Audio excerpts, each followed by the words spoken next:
Not just Miyamoto ruining Paper Mario, but specifically Miyamoto hating stories has consistently been false. It's misinformation, it's a misconceived notion, it's not true. This game stinks.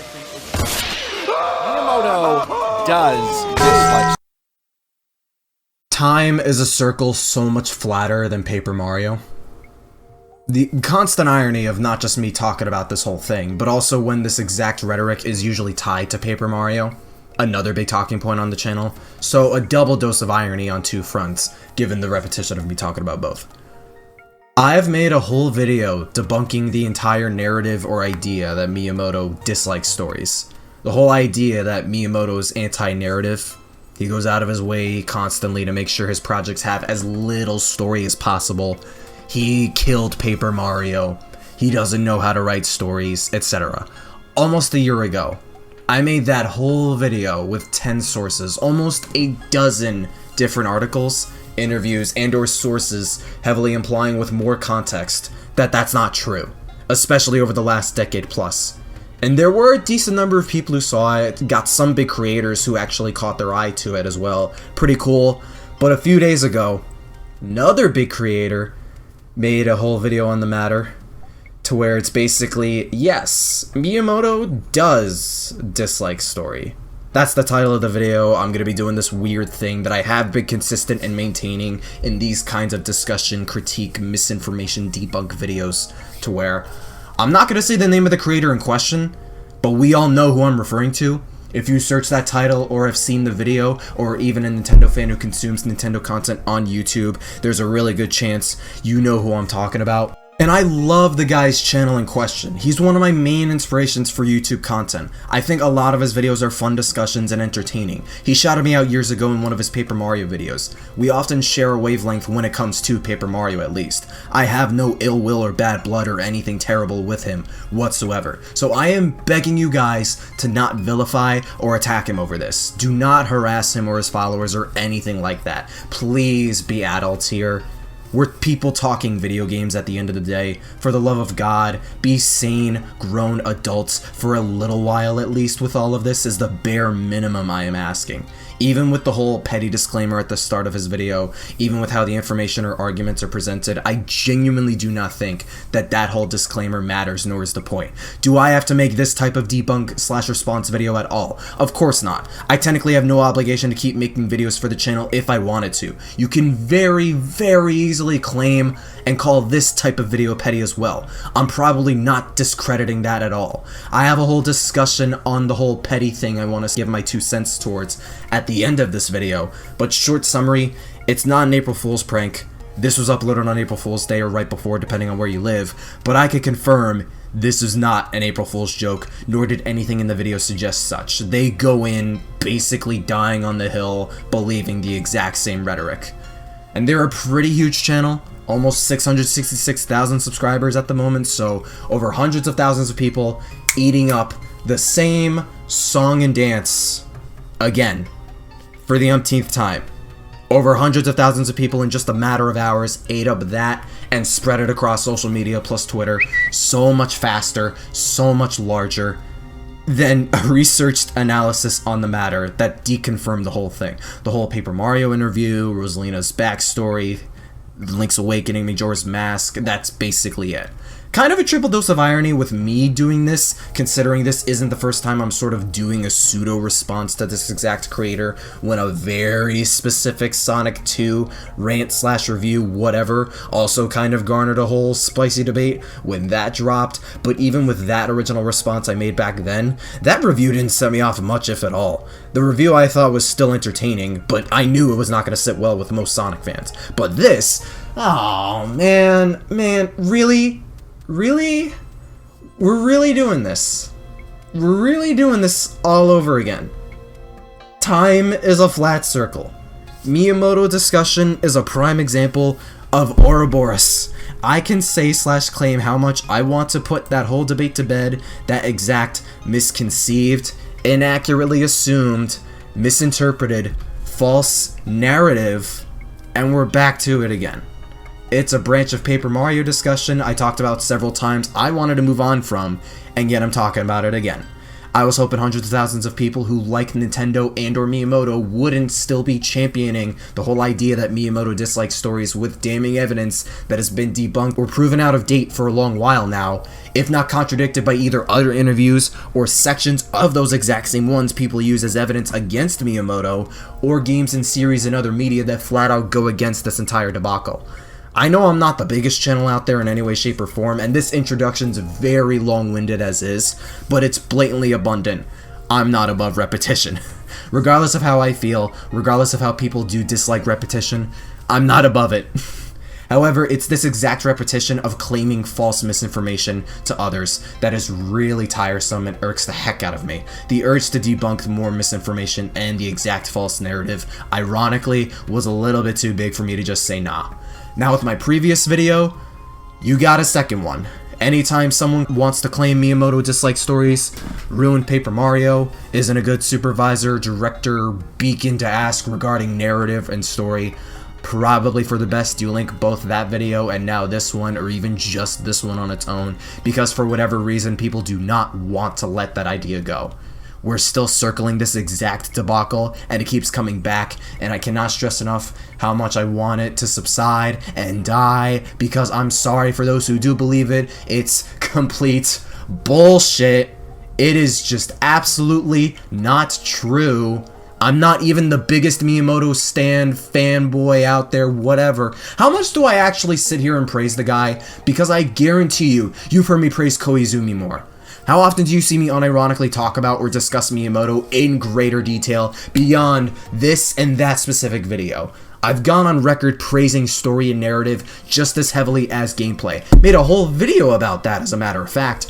I adore Thousand Year Door. So many Mario games that teeter more on deeper narratives, character-rich interactions, stories, setups, locations, early Paper Mario, basically every Mario and Luigi game, Mario Galaxy, Sunshine, Odyssey, Luigi's Mansion. I have been pro-narrative, pro-character, pro-story, whatever stupid-sounding synonym to favoring story since day one. But I can guarantee you, ignoring my last video on this topic, that Miyamoto disliking stories is a bona fide, verifiably false narrative built off the foundation of old interviews that either got debunked or contradicted by interviews to come after, and misinterpreted assumptions of a guy who gets misquoted and misrepresented on a daily basis. I'm just sick of people trying to blame a guy for something he never did and never said he was. I am really tired of seeing thousands more eat up false misinformation once again. So I'm back to try and quell that again, regardless of to whatever avail. All sources, like all my other research videos, will all be in the description. And if you sat through this whole introduction, number one, I am sorry. And number two, thank you very much. And to start off, let's be fully transparent. We gotta be fully 100% honest between each other right now, you and me, before we dive in. I'm drawing my line in the sand right now to start us off. This whole Miyamoto story thing, this has always been a Mario discussion. A Mario-centric debacle. It's always focused on specific Mario games that made narratives take a backseat. Galaxy 2, the 2D games, modern Paper Mario, etc. It's not a Miyamoto hates stories in general or hates stories in multiple of his projects. No, this rhetoric always pops up whenever Mario is involved. This is never brought up with any other franchise or series Miyamoto's made or is involved in. Because when you look at it much more broadly, the entire picture as well as the man's history, it's so dumb to think it's that much more broad. It is not. The Legend of Zelda Link's Awakening and Majora's Mask. Those are often the most primary examples for Zelda games, taking more of an emphasis on story than originally intended. Major influence behind that being Yoshiaki Koizumi. Link's Awakening having the dream stuff and the game in general being more than just a Link to the Past remake. Majora's Mask and all the little character interactions and story and whatnot. Rosalina's backstory as well in Mario Galaxy. Koizumi being heavy-handed stuff like that for those games and so much more beyond that. He is a goated, fantastic developer and producer behind Nintendo for years. I am really glad more and more people are realizing his impact on some of these Mario and other Nintendo games and systems in general. But what are Nintendo's biggest cash cows? What are their biggest brands they try to maintain and cater towards for the longest time since the 80s/90s? Pokemon's often at the top. Nintendo's owning a third of the trademark but still owning the rights to Pokemon, an insane multi-generational phenomenon. Then Super Mario. Most people's answers to that question was almost 100% likely to be Mario. And the third one you could definitely think of is Zelda. And Zelda is Nintendo's most lucrative brand that focuses far more on story, on narrative, compared to the other two. Adding to that, this old Wired.com interview on Mario Galaxy 2, dialing back on story, an interview from 2009, way back, mind you, literally in the beginning. Miyamoto starts off with saying he feels Zelda games should have deeper, more compelling stories, yet not Mario. So, people compare to Zelda, mainly using Majora's Mask, Link's Awakening and such, and Koizumi's influences, which conflict Miyamoto's prioritization on gameplay concepts above story, to confirm Miyamoto's whole anti-narrative ideal. But one of the primary interviews people used to claim the man dislikes stories has the man state right at the start he does think Zelda games at the very least should have a story.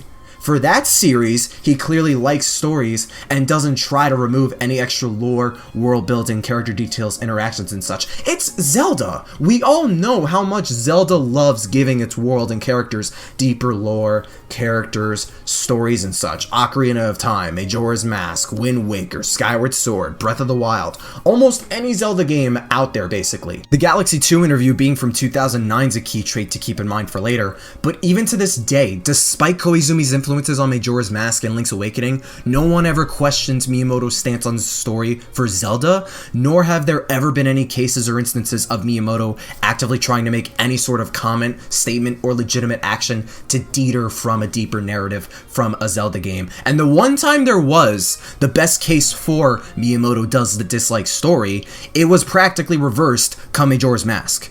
I did look around a couple spots to verify. Did you know Gaming did do a great video on Majora's Mask that talks about Link's Awakening for a bit as well? But their research uncovers how weird the game's plot was, how Miyamoto didn't like how weird that plot was, so he'd make sure it wouldn't be done again.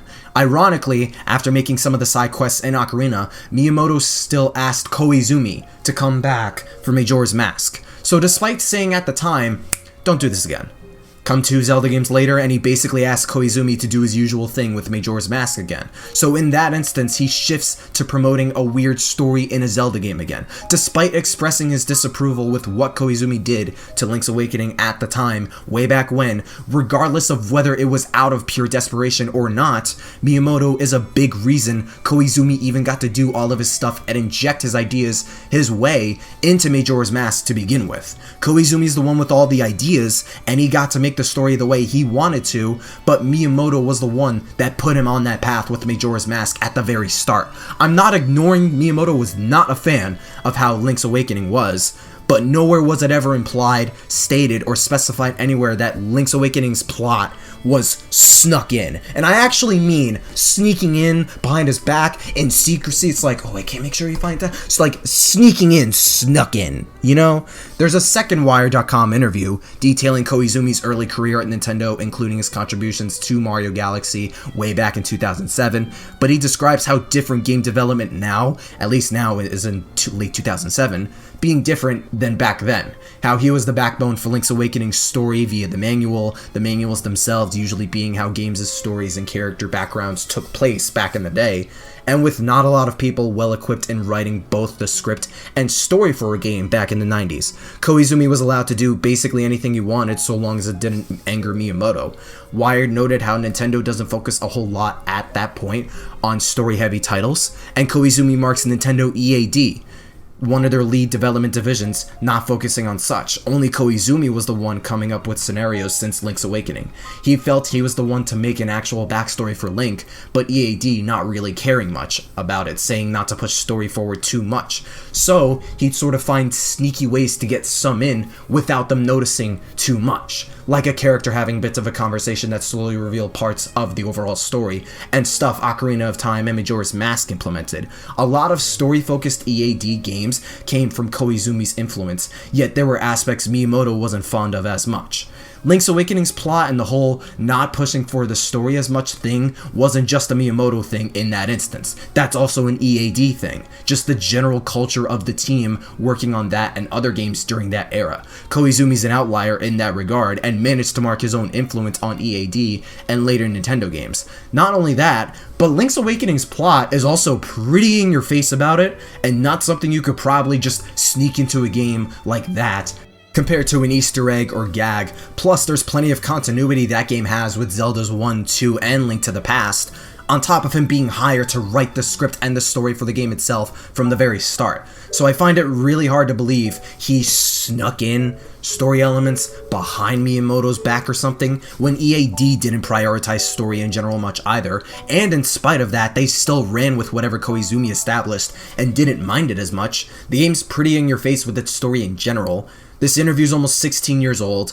Link's Awakening's even older than that. The time frame in general and how game development and the industry as a whole operated over 20 years ago is different by a wide margin from today. Story development can also take away time from game development as well, so we don't know if the whole story's not that important mindset stems from a matter of optimal implementation of game concepts, narrative, or both, sacrificing one of the two and often prioritizing the gameplay in favor for obvious reasons. The point I'm trying to make with Link's Awakening, Koizumi, and Miyamoto is Miyamoto at the end of it wasn't a fan of how Koizumi constructed the story, but the best case you can make for the Miyamoto hating stories is strictly with Link's Awakening's development, which still isn't as black and white as the narrative suggests. He still left Koizumi to his devices. EAD had a similar game over story mindset that gradually shifted, or at the very least wasn't a very dominant one, given Koizumi's ideas were kept for the most part, and with it being an EAD thing on top, there being this general culture thing amongst the crew for the game,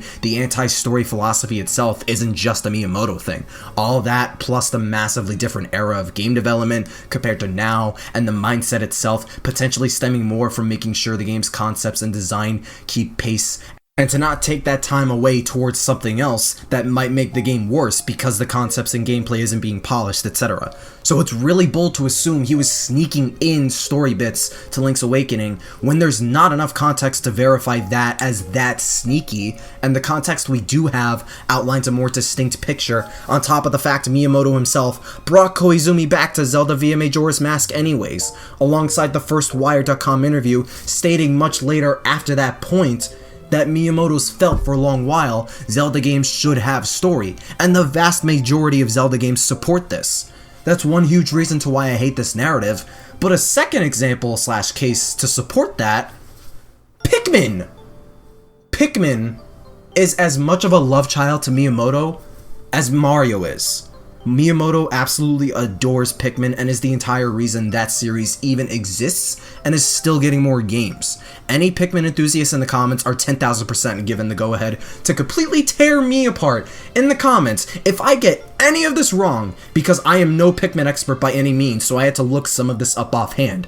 But Pikmin is another series, heavily influenced by Miyamoto mind you, that doesn't necessarily focus hard on the story of the game itself, but has you explore the world building and lore surrounding that, as well as the story of the characters like Olimar, Louis, and the others each game, with the logs, the emails, the Piklopedia, and whatnot. If I'm wrong with any of this regarding Pikmin, let me know. But each game had its own distinct vision. Pikmin 1, with Olimar being Nintendo's first protagonist, having a lot of background information on him dumped in the game. 2, adding the Piklopedia, information about the biology of the planet, recipes for creatures, sales pitches for treasures, a journal for Olimar, etc. All of this stuff in just 2. And then 3, actually bringing the story to the forefront, and a reward for obtaining secret data files being a prologue with Olimar. 3 Deluxe expanding on that, as well as reintroducing the Piklopedia. Pikmin's entire concept was created and produced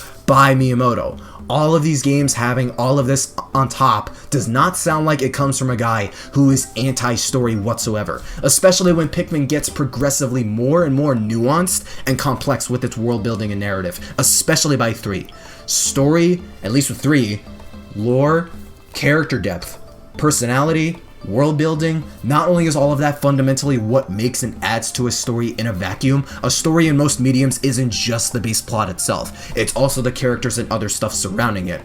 But that's also exactly the kind of traits people like in Zelda, in Metroid, in Xenoblade, etc. And those are all traits most felt were stripped from and want back in Paper Mario, more 3D Mario games, Mario and Luigi, Luigi's Mansion prior to 3, etc. Those are major factors in why people love Galaxy, the classic Paper Mario games, most of the Mario and Luigi games, the Luigi's Mansion games, and why people mark these series and games as having good, layered, nuanced, and enjoyable stories. Those are characteristics consistently present in the Pikmin franchise, even beyond the Pikmin animated shorts that Miyamoto also directed. So between Zelda and Pikmin as major narrative-rich Nintendo brands that Miyamoto created and influences to this day, especially since it came out of his own mouth in Zelda's case, I severely doubt Miyamoto unironically dislikes stories when he does clearly see two of his own creations should have more story elements to them. That's why I want to be clear and establish with you all that this has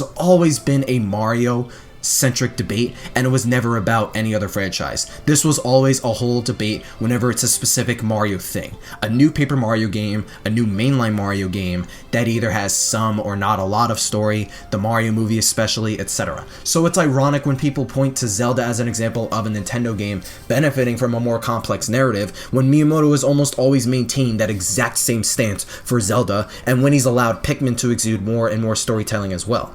This has always been a Mario-focused debate because the argument crumbles when you bring it outside of Mario. But even when you limit it to Mario, I promise you, it's still complete malarkey. Super Mario Galaxy and Rosalina Storybook. The whole idea that Koizumi snuck in that portion of the game's story. Rosalina's entire background, her childhood, losing her mother, exploring space with the Lumas, and trying to cope with that loss while starting a new family. The backbone of what gives Galaxy a compelling narrative, for a mainline Mario game especially. I got a Nintendo Power excerpt right here, just like in the last Miyamoto video, that has Koizumi state how he was making Rosalina's storybook in secret, eventually presenting it to Miyamoto, with him stunned at the result of what the storybook was. Another major claim with this portion from Galaxy is the idea of Rosalina's backstory storybook being snuck in by Koizumi. It's objectively true that Koizumi was creating Rosalina's storybook in secret, unaware to Miyamoto. But during development, he still presented it to Miyamoto. Miyamoto still knew about it and approved keeping it in Galaxy anyways. Wouldn't it make logical sense to assume Miyamoto would potentially even just consider going out of his way to remove Rosalina's storybook, regardless of the progress Koizumi made, if he didn't want it in the game? If he was that anti-story? And then the second Wire.com interview, Koizumi made a point to emphasize him and Miyamoto were talking back and forth, discussing development stuff all the time. They understood each other more as development continued. And it's not like Galaxy hides the storybook from you either. The game makes a conscious effort to remind you consistently of a new chapter being unlocked throughout the game when the Comet Observatory's kitchen is unlocked. Then going to Galaxy 2, an Iwata Asks interview between Iwata and Miyamoto had Miyamoto talk about Koizumi's storytelling philosophy, praising Koizumi's work on Link's Awakening, how well the both of them make for a good team, and their interactions clashing with Miyamoto's question on whether or not Mario games need a story. Upon discussing this, Miyamoto realized his main goal was seeking resonance. It's not necessarily being about him not wanting a story or wanting a story in Mario, rather he wants a game that can resonate with people. And with Super Mario 3D World, the Iwata Asks interview for that, his involvement in the main games between 3D Land and 3D World largely revolved around him occasionally checking to see if the development team made sure the overarching gameplay concepts were still maintained throughout the process. Just making sure the gameplay vision's still maintained, basically. And that is the one constant with some of these interviews, some we looked at and skimmed, but a couple we'll add in a bit too. That focus on gameplay above story. Miyamoto is basically a man who prioritizes gameplay concepts over a narrative. At least with Mario, that's always been his shtick. Can more Mario games benefit from a more involved narrative? Of course. But millions upon millions of people love playing basically any 2D Mario game, any new Super Mario Bros. Game, Super Mario Galaxy 2, 3D Land, 3D World, 64, the more story-heavy games like Sunshine, Galaxy, Odyssey, OG Paper Mario, any of the Mario and Luigi games, Mario plus Rabbids, etc., in large part because of the gameplay and gameplay design. Most people already know this at this point. That's not my main point. It was never one or the other with Miyamoto. He always prioritized making sure the gameplay and overall experience is something that can resonate with someone. The very story thing in Galaxy, Koizumi did sneak in, still got Miyamoto's approval with seemingly zero backlash or juxtaposition against the idea as far as we know. Going back to the Galaxy 2 interview, even though Miyamoto requested it have less story, Koizumi, still a major producer behind the project, agreed Galaxy 2 didn't need a deeper narrative either. Both parties were in mutual agreement and both respected each other and likely, hopefully, still do. And at that point, he was questioning that philosophy anyways. Even if Miyamoto genuinely felt Mario games shouldn't have much of a deeper story in his games, not only did he allow Rosalina's Storybook there knowing it was more story in a Mario game, the best cases supporting Miyamoto disliking stories date as far back as a literal decade ago, bare minimum. A lot of games or examples for that rhetoric are over a decade to a decade and a half old. So long ago that there are multiple interviews and cases since the Switch came out, even before that, going against the idea. If you think someone's philosophies or mindset can't even marginally be challenged in the span of a decade at least, you need to get out more. But as far as Rosalina's Storybook being snuck in, that's a myth. He developed it in secret, but he still showed it to Miyamoto when it was done. Miyamoto still allowed it in the game. If he didn't want it in, he could have literally just told Koizumi or someone to take it out. That whole thing's a myth. Apply a little extra logic with that Nintendo Power article, and it's a myth. Miyamoto was made aware of the storybook upon completion. Koizumi seemed to have wanted some kind of permission from Miyamoto in doing so, and there are no claims or statements of any active attempts in keeping it out after that fact, especially if unironically sneaking in Link's Awakening story was accurate. There is no way Miyamoto would have let him do it twice without permission, if that were the case. So for both games doing so, it largely sounds like a misinterpretation. In Rosalina's Storybook's case though, 10,000% a misinterpretation. And the primary catalyst for this exact debate is always with the infamous game accompanied with the infamous Iwata-ass interview on Paper Mario Sticker Star. It's most prevalent when people discuss Paper Mario. Every time, it's always, Miyamoto's the one who killed Paper Mario. He's guilty for all, if not most of the blame, or whatever in most people's eyes who believe that ideology. The Iwata-ass interview with Sticker Star, abandoning its RPG roots. Kensuke Tanabe mentioned how Miyamoto requested both keeping the character cast within the Mario world as much as possible, meeting pre-established Mario characters as a response to Super Paper Mario's entire design, character roster, and world being alien from Mario, and asking, quote, "It's fine without a story, so do we really need one?" And with Intelligent Systems themselves using a Club Nintendo survey to gauge the importance of story with Super Paper Mario, marking less than 1% of the voters considered the story interesting. This is always the primary point with this entire debacle. This is like usually the main primary culprit, classic example. So let's be honest with the Club Nintendo thing real quick. We all agree that was a poor gauge to guess the importance of story in Paper Mario in general, let alone Super specifically. When it takes such little effort in searching online on any social media platform, how much millions adore story and character in Paper Mario. That's borderline the franchise's entire appeal for the longest time, both there, in Super Mario RPG, and Mario & Luigi, but also them using Club Nintendo was a terrible idea, because so many people were not filling out those game surveys honestly. Club Nintendo is a rewards program for Nintendo fans back in the day. You buy games and fill out these surveys with a code, you could get free stuff. People were very likely rushing through these surveys just to get the free stuff. Let's be honest. Not only that, Club Nintendo users make up an unbelievably small number of total fans of either Nintendo or Paper Mario in the grand scheme. It was just a really bad way to assess that kind of data accurately for a couple of reasons, those specific three being the biggest ones. But with the character limitation and story suppression, since that's the bulk of the whole Miyamoto dislike story thing with this portion of the interview. Here's my question. You know, there's another section of this exact interview regarding the sticker mechanic, stickers for puzzle solving, battling, finite sources of attack, etc. And the guys mentioned how Miyamoto found the game boring, right? The gameplay, one of not just the biggest fumbles with Sticker Star and eventually modern Paper Mario, but the one thing Miyamoto prioritizes above story was not fun for the guy. He said it was boring. They talk how that comment led to the concept of things in Sticker Star, but here's my actual question. What was stopping them from refining the gameplay or changing it even further than how it was, whether to something dramatically altered or back to the RPG stuff? If Miyamoto didn't like it, yet they seemingly had little problem in nixing the characters and story. The things didn't change or alter Sticker Star's gameplay by any significant margin, maybe to the devs, but to hardly anyone else beyond that. The stickers were still a primary gameplay focus on every front, from their limited storage space and usage to their puzzle solving, to the limited combat pool, everything.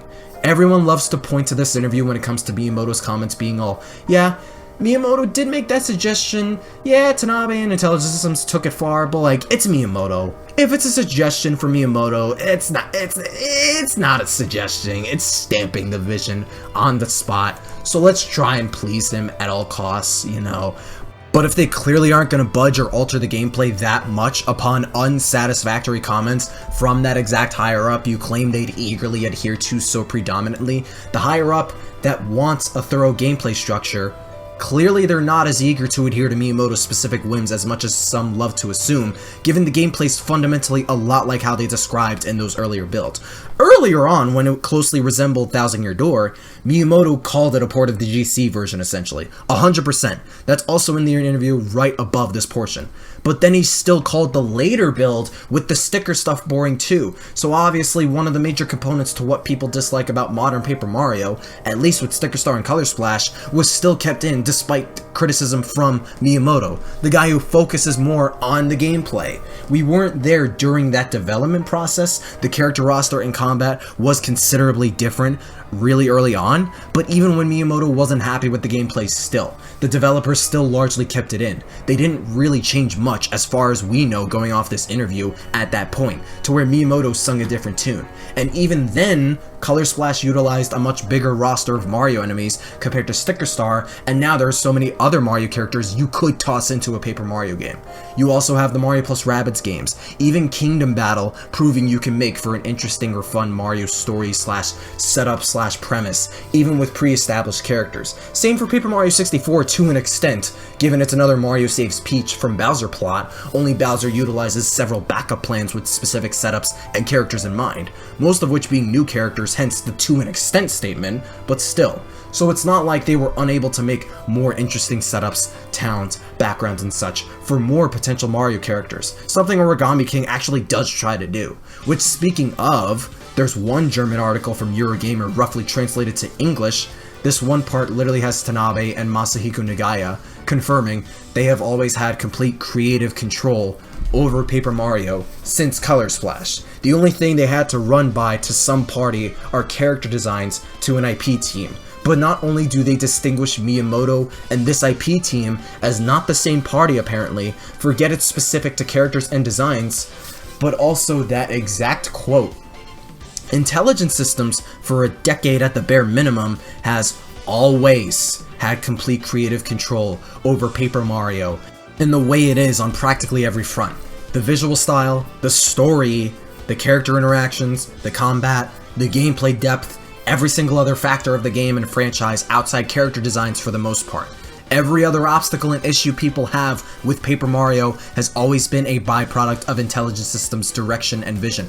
I'll say it one more time because for some reason people aren't getting this. Since Paper Mario's Color Splash, Tanabe states they, as a team, have had almost complete control over the creative direction of the game. Miyamoto looking at the game once or twice during development, but there were no specific change requests, only character designs being forced to go through some IP team, which they distinguished from Miyamoto. Like, the man's not an entire development studio. Tanabe and the staff did take those suggestions very far and discipline that vision onto the future of Paper Mario, but not only was it their call to basically ignore the vast sum of feedback and criticism across the last 3 entries to the franchise, most of which across all 3 did not take a liking to that story, characters, character restrictions, paper hyperfocus, and especially all the gameplay elements. It was also 3 different games, absolutely 2 at the very least, being made, designed, and structured the way it is, with Miyamoto hardly overseeing, doing, suggesting, or changing anything. Should Miyamoto have not made that suggestion back with Sticker Star to begin with? Of course not. Would have saved so much trouble for fans of the series and the reputation on that spectrum. But trying to pin even half, forget most of the blame on Miyamoto because of that suggestion, especially knowing that Origami King interview, knowing the Galaxy stuff, and especially the next couple interviews I'll bring up in a bit as well. That is inherent bias and willful ignorance, despite Tanabe's reputation with the plethora of interviews since Sticker Star where he's the spokesperson. A much more logical scapegoat to blame is right there. You're just choosing to blame someone else for the sake of having someone to blame it on, while ignoring the fact there's an entire studio that aren't ordered around by Miyamoto making these games the way they are. It not needing a story 100% was a deep misunderstanding to the entire appeal of Paper Mario, but coming from a place where the brand itself found its success on gameplay above it numerous times, it's not hard to piece the two together. They should understand the importance of story with Paper Mario all the same, but they're consistently choosing not to for over a decade from their own freedom of choice. Character restrictions towards Paper Mario and Paper Mario specifically has always been really stupid, when borderline every single Mario game on Switch has had no problem modifying pre-existing characters with new designs as well as adding new ones altogether. It never took away or subtracted from Paper Mario at all, even in Super for most people, but that also doesn't affect the gameplay design and structure to any significant degree. That also doesn't mean you can't make for solid character writing, depth, or an engaging / fun story with pre-established Mario characters, like what Origami King tried to do with Bobby, Bowser, Bowser Jr., Kamek, etc. Mario plus Rabbids making Peach one of the main playable characters, the interactions between everyone in that game essentially, Bowser Jr.'s full complete antagonist role in that game above Bowser, not a common setup for a Mario game, etc. But as far as Paper Mario goes, with this entire narrative and the narrative as a whole, the discourse and talk shifted hard from me and plenty others thinking Miyamoto was the sole root to blame for Paper Mario, to both blaming intelligence systems in general and understanding Miyamoto might not dislike stories nearly as much as we thought, especially beyond Mario, because of 3 big things. Number 1, that Sticker Star interview is over a decade old. There are so many different interviews and examples of games and media, both Mario and non-Mario, this past generation, even before Sticker Star as I went over with Galaxy, that it's just completely unreliable at this point to use that Sticker Star interview and other decade-old interviews against Miyamoto hating stories when there are multiple other interviews, including some of the ones trying to go against him, both around that same era and newer ones the past several years, including games and series that contradict that exact philosophy. There's a lot more context and nuance surrounding these games and their developments surrounding Miyamoto and his game development philosophies now, to where blanket black and white assumptions from a single interview or two from more than a whole generation ago are weird. There's so much more to it people do not want to look at. And number 2, especially, intelligence systems and a lot of bigger names in these Paper Mario interviews since Sticker Star are literally the ones actually making these games. For me, it's not even just the Tanabe thing anymore, it's an intelligence systems thing as a whole. Even if Tanabe is some director, major influence in the direction of these games, going off most of these interviews and other interviews from Color Splash and Origami King, and in spite of him being the main spokesperson, it's multiple big people on a project with dozens of other programmers, artists, coders, writers, gameplay designers, directors, etc., and much more. And Tanabe's not the only major developer behind most modern Paper Mario interviews either. Games have always been a collaborative effort. Miyamoto hardly had much of a hand in actually developing and directing Sticker Star, beyond the whole story and character suggestion. And this is especially true regarding Color Splash and Origami King. Pinning some of that blame to Miyamoto and thinking he should have kept his mouth shut with that suggestion is completely justified and understandable. 100%. but it's unironically wild to just completely shift that entire blame game onto him anyways, ignoring all the other Paper Mario interviews that came about over the last several years, when the Paper Mario developers themselves state Miyamoto hardly does or asks for anything with the recent installments, and supposedly people are using Star Fox as an example despite it's in the exact same boat as Paper Mario. Beyond Miyamoto's producer role in the original 64 and 0, you had multiple staff members change and move around that had a larger bearing on the plot, the story, the gameplay, etc. on those installments, especially after the first one. And just because the plot played it safe, some think that must mean Miyamoto doesn't care about stories in games. Star Fox is a series to where most main installments saw its story basically be the exact same on SNES, 64, Star Fox 0, etc. 64 being classified as a reboot of the SNES game, I'm unsure about 0, and the gameplay saw some tweaks and changes and additions here and there, but the story itself is legit the exact same across a lot of the main titles. On surface level, since Star Fox 0, I don't see Star Fox's narrative bankruptcy as Miyamoto being anti-story. I just see it as him not caring about Star Fox's story, period. He just wanted a new Star Fox game, and it has been a long while since the last actual new Star Fox game at that time. Plus, when you factor gameplay above story, it's just like he just wants proper gameplay. Yeah, that kind of makes plenty of sense off the rip, but me saying he might not care about Star Fox story isn't true, because he did. Straight up in an official interview on Zero's development, I got this from the UK Nintendo website, Miyamoto wanted to focus on the effectiveness of the relationships of the characters, why the dogs and monkeys, the Cornerians and Andross's army, hate each other, and that's how the concept of the teleporters came about. In 64, it was just popping in on one planet to another, but the teleporters being this thread line and how they go to these different planets, how it's Andross's tech and Star Fox is using it against him, the whole split between those who want to use it and those wanting to abolish it. It doesn't change the bulk of what is essentially another retread of Star Fox 64/SNES, but that is additional narrative context and world building Miyamoto explicitly wanted to give to Star Fox. Through that, and the Star Fox 0 animation that dropped prior to the game's release, similar to the Pikmin shorts. That objectively equates to Miyamoto caring about a story, caring in the way that he wanted more story, and this was before 0 was done, back in the mid-2010s.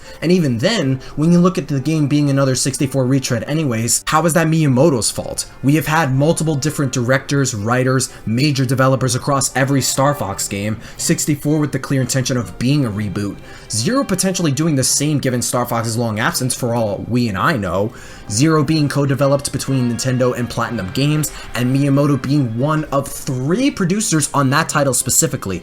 0 potentially being a reboot 100% is an assumption on my part, but we don't know if that's the case or if they didn't think 0 needed much of a core narrative overhaul. We can't say unless I find another interview somewhere, because other than that, it's just like with Paper Mario, to where people are either flat out ignoring or do not know. There are so many other people working on multiple of these games, assigned to different roles, and have more creative control than we're led to believe, even with Kensuke Tanabe mirroring his consecutive producer roles to Miyamoto's with Star Fox, to where Miyamoto's role didn't have as heavy of an impact on the rest of the team as people want to say. And there are different people writing Star Fox's stories each game, different people directing them, designing them, more producers being brought on than just Miyamoto, etc. Which is why I look at the whole Paper Mario thing as Intelligent Systems as a collective than just specifically Tanabe alone. But because Miyamoto's one of the biggest names behind Nintendo, it's so easy to just point the finger at him for effectively no reason, and that's both unfair and flat out wrong. Reminds me of the whole Mario sterilization thing during the 2010s, where we had plenty of Mario games play it safe and not do much story or character-wise compared to the previous decade, and people finger-blamed Miyamoto despite that was Nintendo as a whole doubling down on capturing the casual audience to make the 3DS and Wii U sell as much as the Wii. It doing nothing specifically with either Mario or Miyamoto. And, number 3, it's really not difficult at all to consider philosophies change. Mindsets, goals, ambitions, priorities, philosophies in anything, in any field, can be challenged adjusted, or just outright shifted altogether. Even during the Galaxy games and 3D Land and 3D World a decade ago, that game over stories not being that important mentality was literally being challenged, and since the start, it was always Miyamoto making sure the gameplay concepts were golden first and foremost. And not only do philosophies change, it's not like Miyamoto was that big of an obstacle for most of the games on this list either. Link's Awakening saw him not approve of the final result when all was done, but he wasn't checking up on Koizumi's work throughout the process to make sure, nor did it reflect poorly between the two when Miyamoto brought him back from Majora's Mask. He popped in every now and then for 3D World and 3D Land, similar with Galaxy and Rosalina's Storybook. He barely checked in with Paper Mario regarding Origami King and Color Splash. He leaves the Zelda developers to their own devices a large chunk of the time since Link's Awakening. He actively tried adding story to Star Fox Zero and Pikmin, and through an interview on Silicon Era, Super Mario Odyssey, as expressed by Koizumi, saw Miyamoto's involvement mirror previous projects, multiple projects that have taken place in the past, in wanting to establish what kind of game they're trying to make and what they want to achieve, with some feedback and advice on the matter. Pertaining to that advice, according to Koizumi, they had plenty of flexibility and autonomy to where Miyamoto kinda just let them do their own devices often again. And we got all those fantastic kingdoms and races, the world building of Mario's entire Earth, the moons, the mission and free exploration, etc. Even on Odyssey, it's another example of Miyamoto taking a back seat, not being that strict and stern. Let's also bring Mario plus Rabbids back around, cause that wild, bizarre, crazy, completely out of left field crossover was allowed because of Miyamoto as well. One interview from VG247 explains some of the guys at Ubisoft approached Miyamoto about the idea with the goal of designing something surprising even for Nintendo, hence the fusion of the Rabbids and all the Mario stuff, the combat, the guns and all that, the interactions and writing as well. Mario plus Rabbids is a genuinely special sub-series Ubisoft cooked up thanks to their collaborative efforts with Nintendo and Miyamoto, and that kind of weird off-the-wall concoction was green-lit by Miyamoto. This IGN interview on the partnership has Miyamoto describe the trust and enjoyment in the collaboration. Same for Ubisoft, how much they trusted them with the gameplay concepts, the style of comedy and humor, the wackiness of it all, but how much he felt Ubisoft understood Mario, the Mario characters, and the Mario world very well, coupled with Miyamoto expressing in a video on the same interview as well, that people assume he's very strict with Mario and how he's presented, but he's a lot more open about Mario than people give him credit for, which beyond whatever restrictions the IP team has for Paper Mario is 100% true.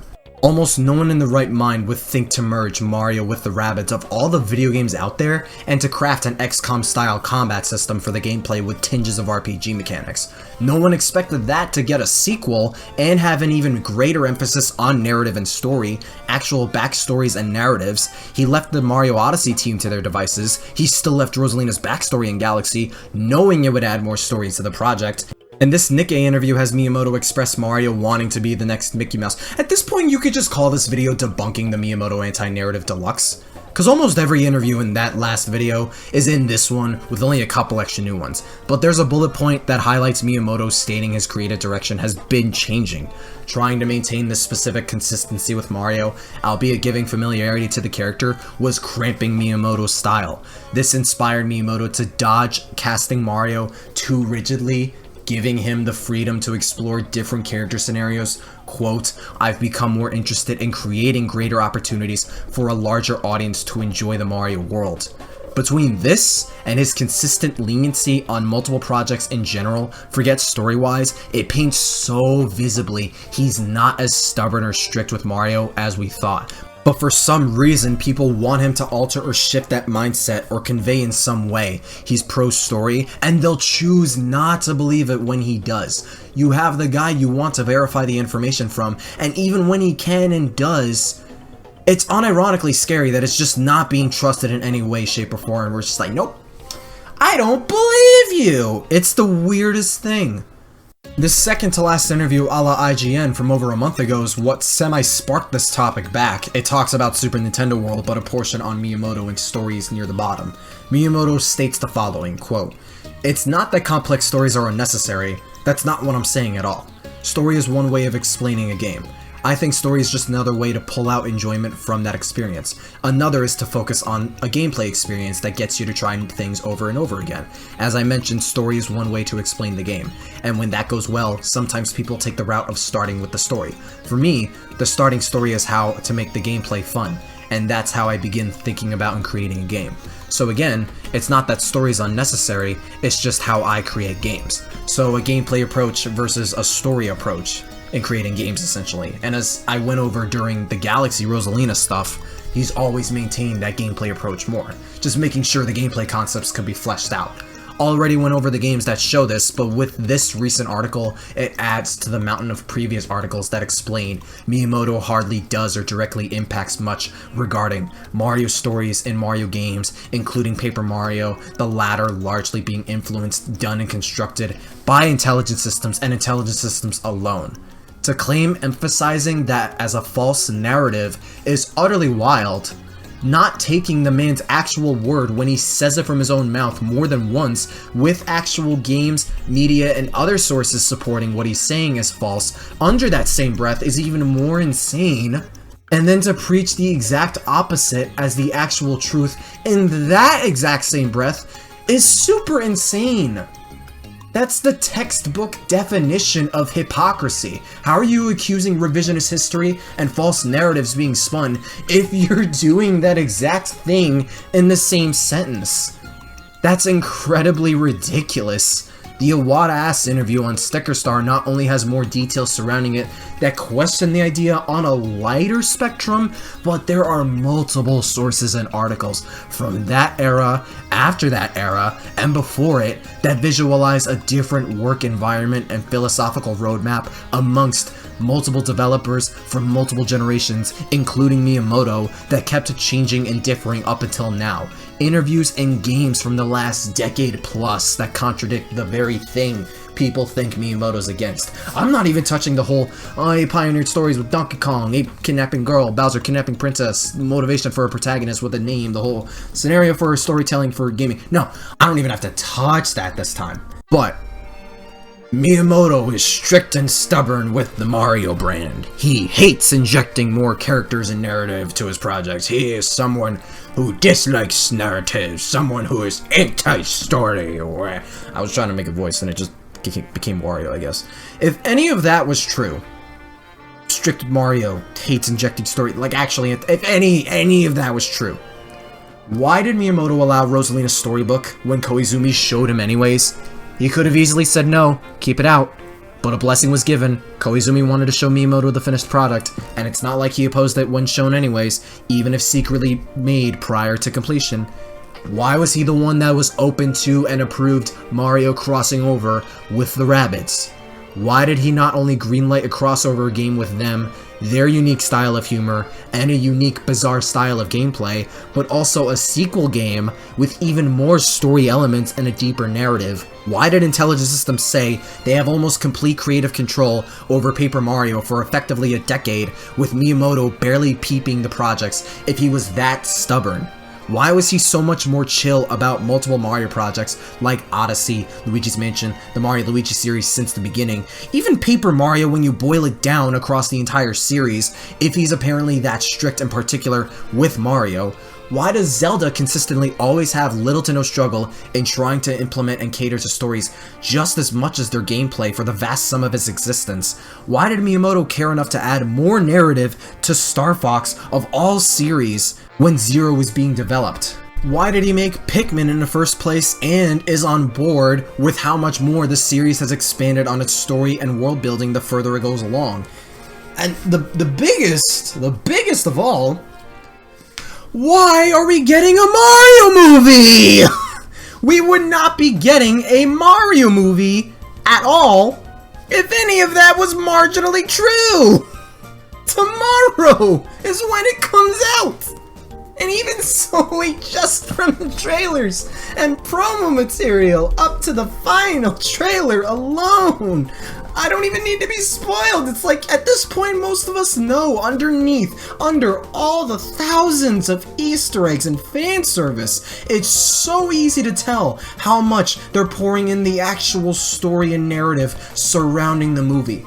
Brooklyn being where Mario and Luigi grow up, the whole origin story background, Peach's personality and role being more proactive than most of her appearances in the actual Mario games, Mario having to square off against Donkey Kong with more modern Mario power-ups and conventions at play, sticking to Bowser's personality and characteristics like in the narrative-heavier Mario games, same exact case for Luigi, adding Spike and Wrecking Crew, that Blue Shell Koopa General, lore on the Blue Shell from Mario Kart, Luigi being the damsel instead of Peach, validating Mario's motivation on this journey much harder than if it were Peach, Peach traveling with Mario and their whole connection being established right there, Mario Kart and platforming being a natural part of the entire world itself, Mario having to train and perfect his platforming, actual themes, character arcs, and world building present in the film already. Movies are a form of entertainment that requires story. Someone anti-narrative, someone who dislikes stories would literally not be on board to translating his property in that media form that is pro-story. You see how stupid this sounds now? Pro-story, anti-story, anti-narrative, pro-narrative. I'm getting sick of that, bro.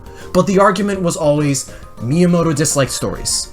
On top of all I talked about for almost an hour, the guy spent 7 years with Chris Meledandri planning stuff for the movie, 6 years developing it, trying to broaden the scenarios Mario can be in, just like he said in the Nikkei interview, and eager to tackle the obstacles of both making a video game film with a compelling enough story that the gameplay provided, alongside making a video game film that could be faithful to the fans, while also being enjoyable to newcomers to the series as an independent piece of media.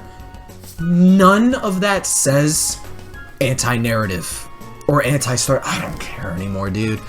In both a Mario vacuum, a poltergeist you could say, as well as decades of evidence beyond Mario, Pikmin, Zelda, Star Fox, etc., there are far more cases and statements that imply both Miyamoto is for stories in his creations, or at least open to the idea, or primarily, there's more context and nuance to both the situations at play and Miyamoto's words and philosophy going into each instance surrounding the entire Miyamoto dislikes stories rhetoric.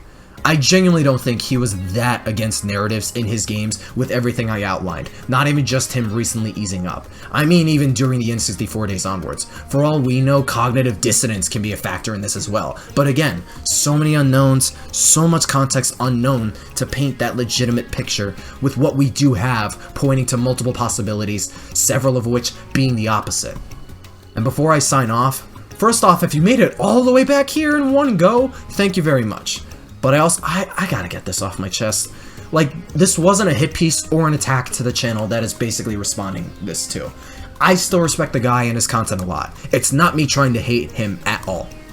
What I do hate though is that misinformation being spread like wildfire. That's why I even made that Miyamoto video last year to begin with. But you factor that and a larger creator spreading that misinformation out to a larger crowd so quickly a year after debunking that misinformation, you have this little pinch of irritability I'm sure most would have. But a third branch that also disappoints me a lot is people were immediately ready. They were ready to go after Miyamoto again. Calling for retirement, getting him fired, this senile old man who needs the GTFO, die a terrible death, all these wild things that have been constants from some of these people since Sticker Star and whatnot, but are back up again with this research. Miyamoto already has an idea of how some view him being strict on Mario, going off the Rabbids interview, but if Sakurai's anything to go off of, given his status as Smash's creator and him using social media often, I'm pretty sure Miyamoto will be fine in either case. But having thousands just assume the worst out of you for something others propagated or misinterpreted for effectively no reason, that still sucks really bad. And some have told me along the lines of like, oh, it's a harmless opinion piece, it's a harmless video, it's not that big of a deal. You definitely do not understand the damage and power misinformation has if you actually legitimately think that. Have you seen some of these comments? Like, it's the exact opposite of harmless. Granted, I can definitely think of several different types of misinfo to any major figure that would actually leave career-damaging ramifications if I assumed X movie star or X company CEO of slave trafficking, vehicular assault, manslaughter, sexual assault of multiple different kinds to more than one different age group, drug soliciting, I could go on. So misinfo over game development's 10,000% lower on the bar of legitimate damage and such. But the entire stance still left thousands of people painting this dictator-like, villainous, if not kooky persona of the guy when nothing literally confirmed that. Not the worst kind of misinformation, but that doesn't mean it's automatically good. It's still a very bad thing to do. And finally, there's that whole this is a petty type of video that's unnecessary, nitpicky, attacking someone, his words not mine. But now you can't blame me for wasting your time and you're here to watch and hear me complain. Or viewers taking that and assessing, well, why'd you judge or watch if you felt if it wasn't good, you weren't gonna like it, it's an April Fool's video, despite it's not, all this stuff. I personally don't care if a creator wastes my time with their content unless it's legitimate clickbait or an actual genre of content I dislike. Again, I care if you're gonna spread misinfo and stretch a whole fabrication to people that hardly has a leg to stand on. I doubt he was intentionally malicious with it, nor was he trying to be, at least to some significant degree. But in general cases where it is intentionally misleading, malicious, then I want to call stuff like that out if I feel it's appropriate. And in general, it's just reckless, dangerous, and irresponsible behavior to do. But like, it's kind of easy to tell whether someone's being too petty or actually hating it for the sake of it, or if there is a more balanced place of passion and criticism. You can easily call this video petty, for example, just for the fact it's some follow-up / response to another creator's video, regardless of my why for doing it. I probably agree with that, but even with those trying to quell misinfo, those false, aggressive assumptions, that's just a part of the game. Miyamoto's definitely not the first developer to get unwanted flack for stuff he never did. That's a constant in the gaming landscape. Content creators also deal with it to some lengths all the time. Even just between this video and my last one on Miyamoto, I can guarantee you there are people who watched none of those two videos, this and the other one, let alone my other content. Maybe some that do, but either case completely misinterpret what I say, misinterpret or falsely assume the point of those videos, the points in the whole debacle, my own stance, me as a person, etc. Nothing in this video made sense. All the points you made suck. You just hate the creator you're talking about. You're giving Miyamoto the meanest, sloppiest toppy right now. All he did was praise Miyamoto. Stop attacking my favorite YouTuber. I hate the sound of his voice. He also made a petty video. He's repetitious. God knows what else I'm blanking on coming up with. Repetitious is a solid critique. I'm not going to argue against that one at least. But all these and wilder other types of harsh comments, accusations, insults, whatever, it's just a part of the game. Creator game, fame game, what have you. I'm this deep into this entire rabbit hole, 30k subs and only going to get bigger. So obviously, I don't really care for the most part what people say or think as far as me specifically. The bottom line is some are going to fabricate such a straightforward description of someone based off those preconceived notions just for the sake of conflict and to point fingers because they want to point fingers and stir conflict. That's always the crux. They just want to paint something so simplistic, so black and white, no matter how articulate you are. It's so mind-numbing and just sad. It wasn't an attack, I can assure you, but some will immediately think I'm lying or won't believe it. Did I praise Miyamoto much, if at all, in either this video or the other Miyamoto one? Because if you watched it, probably not. That's probably your answer, and I can guarantee you I praised Koizumi and Sakurai far more both in both videos and in general than Miyamoto. Pedestalizing people for doing their jobs, just like pedestalizing content creators, is omega weird and creepy, dude.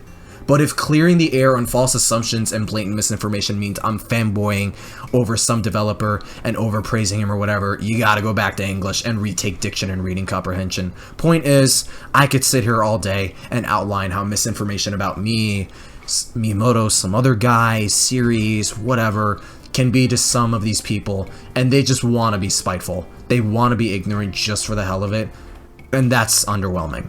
It's sad. It's unfortunate, but other than specific cases kind of like this one, plenty of times you kind of just have to let them go and move on at a certain point. The people that care about making sure the truth's out there more will actually get it out there. So, continuing to do what you do and especially maintaining your reason why is key, and the right people will come along and respect it.